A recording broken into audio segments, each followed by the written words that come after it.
Esse mercado ele existe, na verdade, desde 2002, né, ele vem ganhando tração há algum tempo. Os desafios que a gente tem hoje para a evolução do mercado é, sem dúvida nenhuma, você trazer mais segurança para os contratos, né? A gente fala muito sobre as questões de crédito, de você ter um mercado mais saudável, digamos assim. Esse é o grande desafio que a gente tem pela frente de você ter, de fato, um mercado não só vibrante, ou seja, um mercado com grandes volumes, com que você tenha e possa os consumidores virem ao mercado comprar a energia que precisam para o prazo dele, para a expansão dele. Os geradores venham ao mercado também para vender a sua energia da melhor forma possível, no prazo que precisam, para a expansão também do parque gerador, mas também que você tenha segurança de que aqueles contratos serão honrados de fato. E isso é uma coisa que, assim, ao longo do tempo, o mercado meio que desenvolveu mecanismos, mas que ainda não são perfeitos. E isso, a gente está vendo hoje iniciativas, né? A BBCE com uma iniciativa muito forte, por exemplo, de tentar trazer mais governança, mais segurança para o mercado, através de uma rota já definida, em que você vai ter uma série de implementações que vão atender essa necessidade que o mercado tem hoje.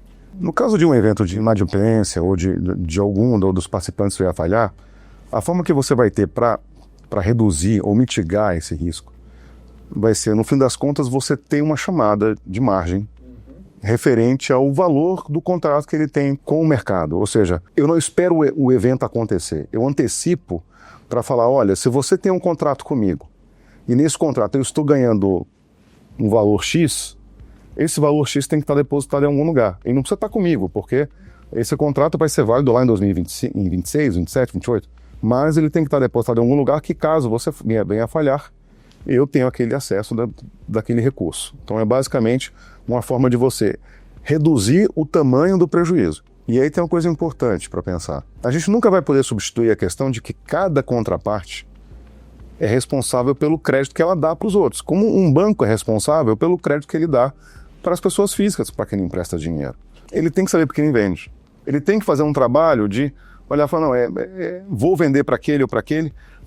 É lógico que a gente quer instrumentos que você traga mais players, ou seja, que fique mais fácil para o gerador vender para todo mundo, porque os instrumentos são seguros. Então ele fala, tanto faz para quem eu venda, porque o contrato me garante que vai ser cumprido de alguma forma. Esse é um passo que a gente quer dar. Não é da noite para o dia, tá? Não é da noite para o dia, mas é uma coisa que a gente vem trabalhando e deve ser desenvolvida até o ano que vem, pelo menos. O setor financeiro lá atrás, ele resolveu esse problema através do estabelecimento da clearing, né? Da contraparte central e de clearing.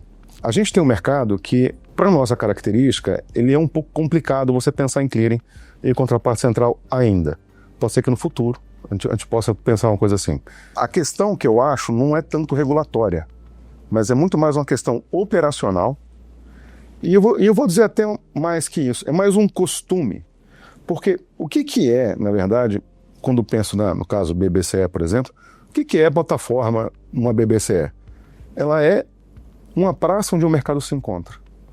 E, na verdade, a BBCE nada mais é do que os costumes daquele mercado que ela coloca mais ou menos organizado ali e fala assim, então antes de existir, por exemplo, uma BBCE, existia um mercado. O mercado era composto da Estima, de outras empresas. E elas resolveram se encontrar nessa nova praça, que é a BBCE. E a BBCE replica os costumes que existiam antes. Só que agora está na hora da gente falar assim, olha, esses costumes de antes precisam ser um pouco mudados. Porque existem algumas questões que a gente precisa melhorar. Pensando no ponto de vista da Estima, o cenário que existia antes era um cenário de grande alavancagem, ou seja, eu podia fazer muitos negócios sem ter tanto requisito de caixa e tudo mais. A gente sempre teve uma postura muito diligente em relação a isso. Sempre foi muito criterioso com crédito, risco de mercado, sem se alavancar demais, então tendo um crescimento relativamente consistente e saudável. Há algum tempo a gente tem uma gestão de capital da Mitsui na empresa, que permitiu com que a empresa, a Estima, ela desse saltos maiores, por estar junto com a empresa, né, naturalmente maior. O que a gente pensa para o futuro, quando eu fiz esse movimento de chamar a própria Mitsui para ser nosso sócio, a gente percebia que esse momento de você ter mais necessidade de capital para operar no mercado viria. Que o mercado iria dar o passo de buscar mais segurança. Porque a gente percebia que o mercado estava indo para um patamar que poderia ser perigoso. Então a gente se preparou, do ponto de vista de lá atrás, olhou que poderia ser um movimento que viria a acontecer. Então por isso a gente deu o passo de buscar mais capitalização e estar mais preparado para justamente chegar nesse momento agora e estar pronto para vencer os desafios. Um problema dessa conta, a oferta supera a demanda, é aquela parte do pressuposto que a energia pode viajar sozinha no tempo e chegar lá do Nordeste, aqui no Sudeste, sem precisar de linha de transmissão, né? Então, na verdade, ela supera a demanda quando, né? Numa conta média, que quando você vê momentos distintos do dia, por exemplo, você pode ter situações em que você tem até déficit de energia no Sudeste, né? Você pode ter situações de atendimento complicadas, porque você tem fontes intermitentes, localizadas muitas vezes distante do centro de carga. Estou falando mais da questão Nordeste e Sudeste do país. A grande questão para a gente, que a gente tem que pensar hoje é como que eu faço para ou me aproveitar melhor da energia que está sendo gerada no Sul do Nordeste de forma excedente, ou como é que eu trago essa energia para cá de forma mais eficiente. E aí tem uma questão que, para encerrar, que eu penso o seguinte: quando você faz um investimento num ativo de grande capital, a forma que você tem para poder rentabilizar melhor esse ativo usa ele o máximo que você pode. Infelizmente, para a linha de transmissão no Brasil, a gente não consegue fazer isso de forma tão eficaz. Por quê? Porque você tem intermitência na geração. Em Belo Monte, você tem uma geração que ele tem um pico e depois reduz. Então você tem sazonalidades em todos os... E você acaba tendo uma capacidade ociosa de transmissão que não é utilizada. E eu acho que a forma de você tentar superar isso é pensar muito na utilização de armazenamento e de bateria nas duas pontas que você pode ter na linha de transmissão para buscar a maximização de utilização do recurso de transmissão.